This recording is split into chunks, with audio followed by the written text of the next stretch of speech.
As of December 26, Kim Jong Un's Christmas gift to President Donald Trump had not arrived.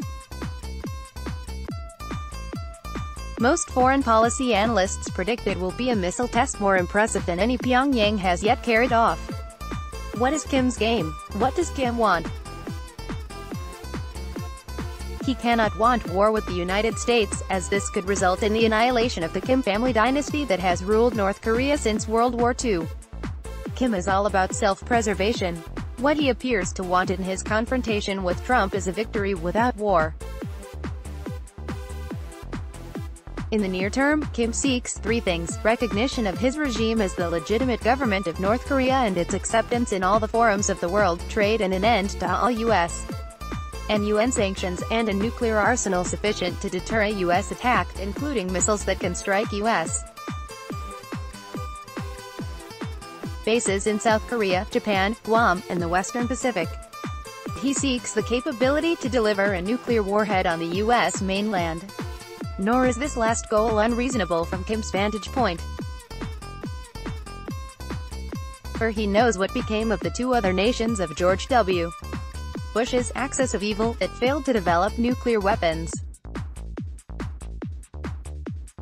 Saddam Hussein's Iraq was invaded, and he was hanged, and his sons hunted down and killed.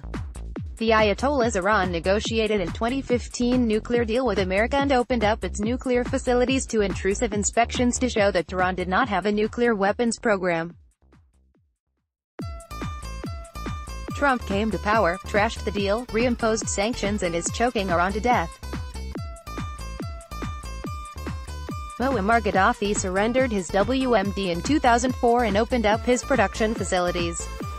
And in 2011, the U.S. attacked Libya and Gaddafi was lynched by a mob. Contrast the fate of these regimes and rulers with the Kim family's success. His father, Kim Jong-il, tested nuclear weapons and missiles in defiance of U.S.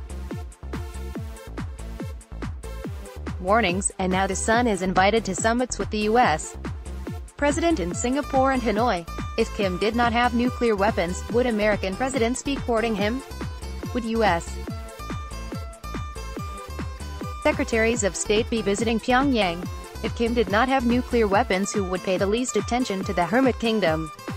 Undeniably, with his promised Christmas gift, possibly a missile capable of hitting the U.S., Kim is pushing the envelope. He is taunting the Americans. We have told him what he must do, and he is telling us where we can go. But by so doing, Kim has put the ball squarely in Trump's court. The question Trump faces, is he prepared to accept North Korea joining Russia and China as a third adversarial power with the ability to launch a nuclear strike on the continental United States? And if U.S. sanctions are insufficient to force Kim to denuclearize, as seems apparent, is Trump prepared to force him to do so? Is Trump prepared to use fire and fury to remove Kim's nukes? With 28,500 U.S. troops and thousands of U.S. citizens in South Korea, many within artillery range of the DMZ, is Trump prepared to risk a clash that could ignite a second Korean War in the election year 2020? Is the president prepared for whatever that might bring? How does this confrontation play out? I guess the U.S. has lived with North Korea's nuclear weapons for a decade, and Trump is not going to risk a second Korean conflict with a military attack on Kim's nuclear and missile arsenals. Kim Jong Un and his father have created a new reality in Korea, and we are going to have to live with it. Where does East Asia go from here?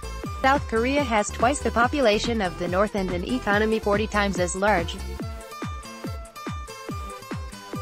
Japan has a population 5 times that of North Korea and an economy 100 times as large. If the U.S. treaty guarantees, dating to the 1950s, to fight for these two nations come into question as a result of America's reluctance to face down Pyongyang more forcibly on its nuclear arsenal, these nations are almost certain to start considering all options for their future security. Among these are building their own nuclear arsenals and closer ties to the one nation that has shown it can discipline North Korea, China. Much is on the line here. Kim's challenge is ultimately about the credibility of the United States, which has treaty commitments and issued war guarantees to scores of nations, in NATO, Europe, the Mideast and East Asia, but whose people have zero interest in any new war, especially a second Korean War. If the world sees that America is reluctant to face down, or fight a North Korea that is threatening us, will they retain the old confidence that the United States will risk war for them? What Kim is undermining is not just U.S. security but U.S. credibility. Let's block ads. Why?